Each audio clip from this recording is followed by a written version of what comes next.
Bonjour à tous. Dans les derniers épisodes, j'ai pris le temps de détailler chaque partie de la coupe énergétique.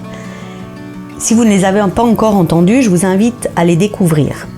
Et aujourd'hui, j'ai envie de vous partager les bienfaits de ce soin. Bienvenue dans ce podcast Séverine, coiffeuse énergétique. Ici, on parle de cheveux, mais pas seulement. On parle d'énergie, d'émotions, de ce que le cheveu et le corps racontent quand on prend enfin le temps de les écouter. Je suis Séverine, coiffeuse énergéticienne à Montaix. Et dans ce podcast, je vous invite à découvrir la coupe énergétique. Une autre manière de prendre soin de vous à travers vos cheveux. Prenez une parenthèse, un moment rien qu'à vous. La coupe énergétique, elle peut avoir plusieurs bienfaits, autant sur le point physique, c'est-à-dire directement sur le cheveu, sur le point émotionnel et sur le mental. Tout d'abord, sur le point physique, sur le cheveu, alors elle va pouvoir déjà améliorer tous les problèmes de cuir chevelu, que ce soit les cheveux gras, les pellicules, les démangeaisons, mais aussi les chutes de cheveux. Ce qu'il faut savoir, c'est que les chutes de cheveux, elles proviennent très souvent de chocs émotionnels. Cela peut être un événement ou du stress, des émotions qui peuvent renforcer ou alors précipiter le processus de chute.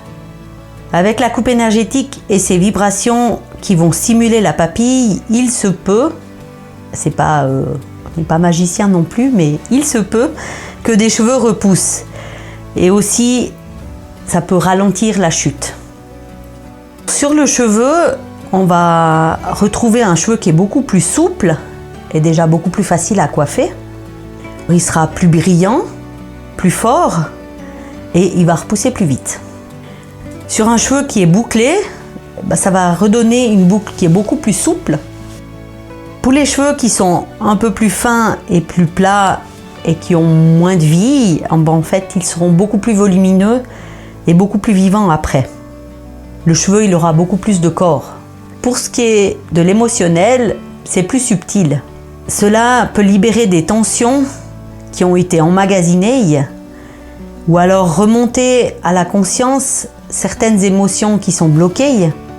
C'est pas le mental qui agit, c'est vraiment votre corps qui va pouvoir libérer ce qui est prêt et puis qui peut se libérer ce jour-là. La coupe énergétique, je l'ai déjà dit, c'est un menu du jour. Donc chaque coupe sera différente. Tout ce qui peut ressortir sera peut-être différent d'une fois à l'autre aussi.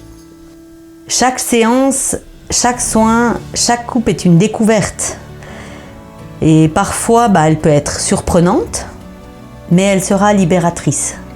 Et pour terminer, c'est un moment pour soi qui va permettre de ralentir, de se détendre et on retrouve de l'apaisement, du calme et puis on va surtout relâcher le mental.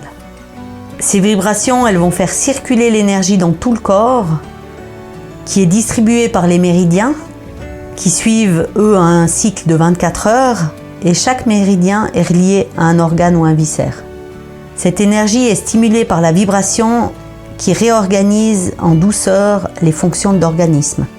La coupe énergétique, c'est vraiment une coupe qui est vivante. Alors, si ces explications résonnent en vous, je suis bien sûr à votre disposition pour répondre à toutes vos questions. Vous pouvez me contacter sur ma page Insta ou sur WhatsApp. Tous les liens sont dans la description. Alors à bientôt pour un prochain épisode. Abonnez-vous, il y a un nouvel épisode chaque semaine.